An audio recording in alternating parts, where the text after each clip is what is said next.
Now we are going to analyze how to critically analyze different facts and figures. For this purpose, we are going to select Economic Survey of Pakistan, which is the main economic document of Pakistan. तो इसको search करने के लिए we will search it through Google. तो Google पे जाइए और Google में सिंपल लिखिए इकनॉमिक सर्वे ऑफ पाकिस्तान. इसमें आप चले जाएं मिनिस्ट्री ऑफ फाइनेंस की वेबसाइट पे. लेफ़्ट हैंड साइड पे you can see economic survey of Pakistan का लिंक नज़र आ रहा है. You can select any one but we are going to select the first one, the latest one, 17 और 18 का. Now these are the chapters of economic survey of Pakistan. आप इसको पूरा डाउनलोड कर सकते हैं. Overview of economy first chapter में है. फिर ग्रोथ और इन्वेस्टमेंट में पाकिस्तान में इन्वेस्टमेंट कितनी होती है, पाकिस्तान की जीडीपी ग्रोथ क्या है, डिफरेंट मेन इंडिकेटर्स इस चैप्टर में मिलेंगे.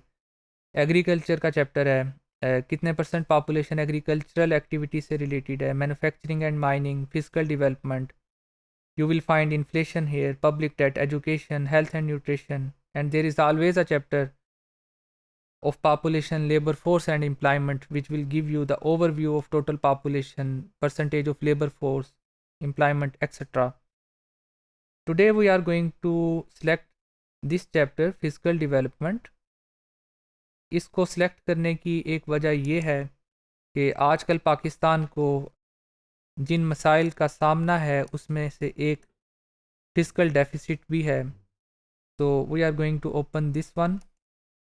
So this is a chapter of fiscal development. It is related to fiscal policy and it will show you that how much revenue our government is earning, how much we are spending, कहाँ पे खर्च करते हैं, कितना करते हैं.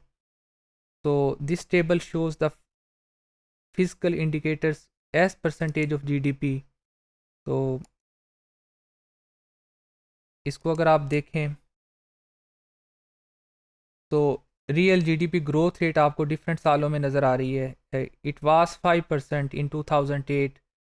बीच के सालों में ये बहुत कम हुई है और फिर 2016 में और 17 में ये बढ़नी शुरू हुई है.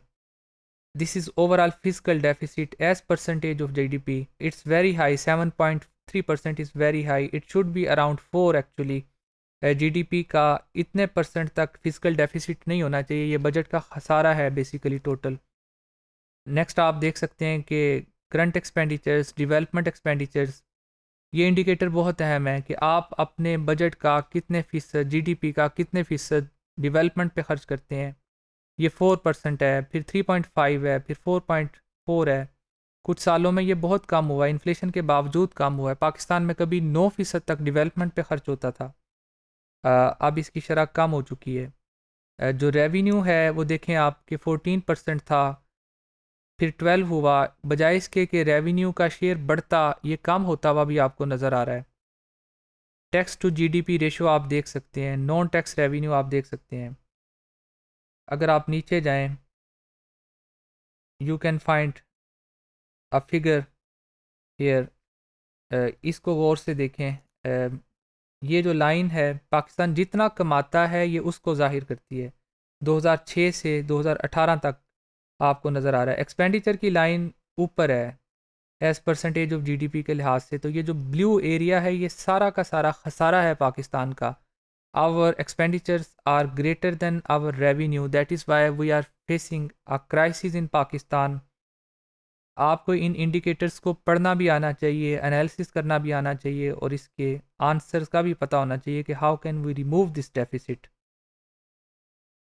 तो what are the sources of our revenue. तो अगर आप देखें कि एफबीआर जो है पाकिस्तान में इनडायरेक्ट टैक्सेस की जो शरह है वो 68% है, वाइल डायरेक्ट टैक्सेस आर 32%.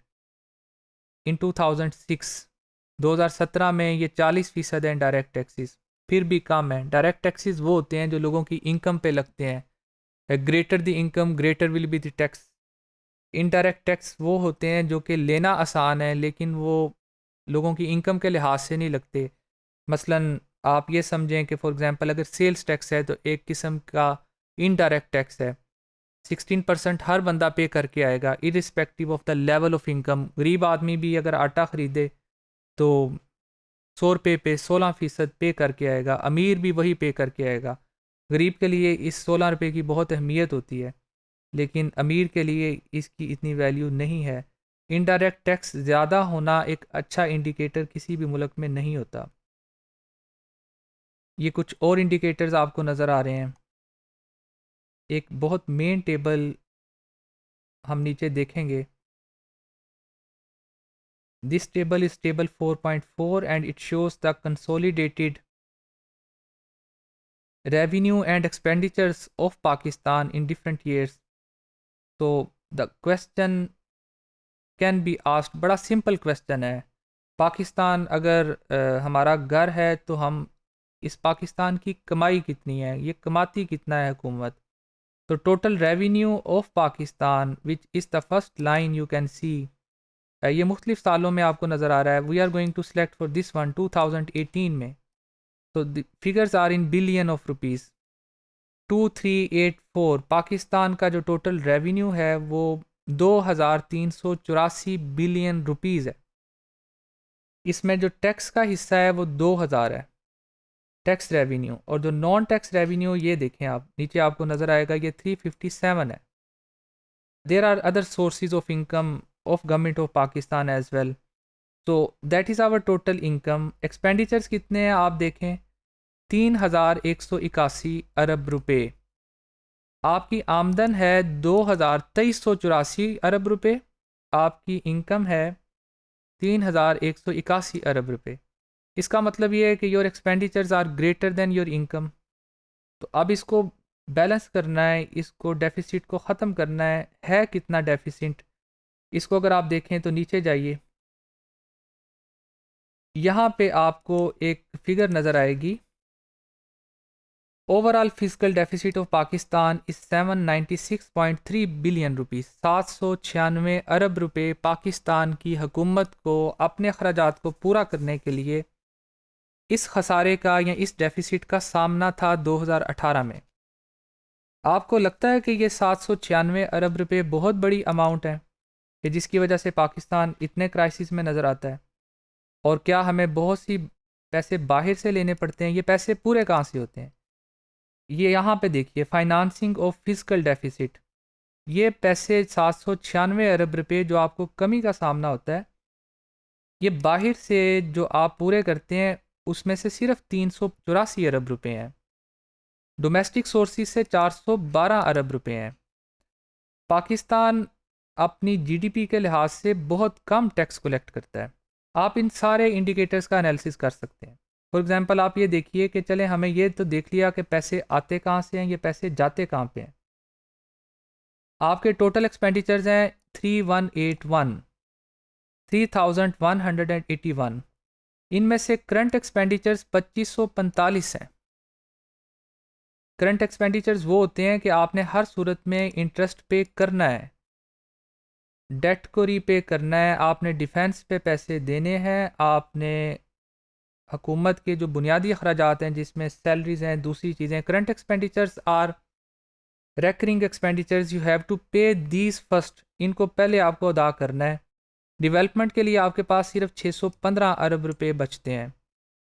आपके ज़्यादातर पैसे जो हैं वो करंट एक्सपेंडिचर्स में चले जाते हैं। आप इनकी कैलकुलेशन कर सकते हैं कि मार्कअप पेमेंट्स पे यानी कि इंटरेस्ट पेमेंट पे कितने परसेंट जाते हैं, डिफेंस पे कितने परसेंट जाते हैं। आप अगर टोटल 3100 रुपया या खर्च करते हैं तो उसमें से 393 रुपये ये डिफेंस पे चले जाते हैं। आम तौर पे लोग समझते हैं कि पाकिस्तान के बजट का 60 से 70% डिफेंस पे जाता है। ऐसा है नहीं, ये तकरीबन 16% बनता है। आपकी बड़ी अमाउंट इंटरेस्ट पेमेंट पे जाती है, और वो इंटरेस्ट पेमेंट थोड़ी सी अमाउंट को फाइनेंस करने के लिए, जैसे कि ये 384 बिलियन रुपीज़ को फाइनेंस करने के लिए बड़ी अमाउंट आपको बाहर रीपे करना पड़ती है। इसमें एक और बहुत दो तीन अहम चीज़ें हैं कि ये जो आपको फिजिकल डेफिसिट नज़र आ रहा है पाकिस्तान का, विच इज़ 796 बिलियन रुपीज़, आपके जो वापडा के ज़िम्मे लोगों के वाजिबुल अदा बिल हैं वो इससे ज़्यादा हैं। Circular debt of Pakistan is more than this amount, यानी कि अगर एक इदारा अपने सारे पैसे रिकवर कर ले तो ये फिजिकल डेफिसिट पूरा हो सकता है। पाकिस्तान में कई ऐसे अमीर लोग हैं जो कि इससे ज़्यादा उनका बजट है, इनकम है। तो मैंने चंद फिगर्स आपको दिखाई हैं, इसको हम फर्दर एनालिसिस करते हैं कि ये जो टेबल्स होते हैं इकनॉमिक सर्वे में या दूसरी चीज़ों में, इसको डीपली कैसे एनालाइज किया जा सकता है, इनको इंटरप्रेट कैसे किया जा सकता है।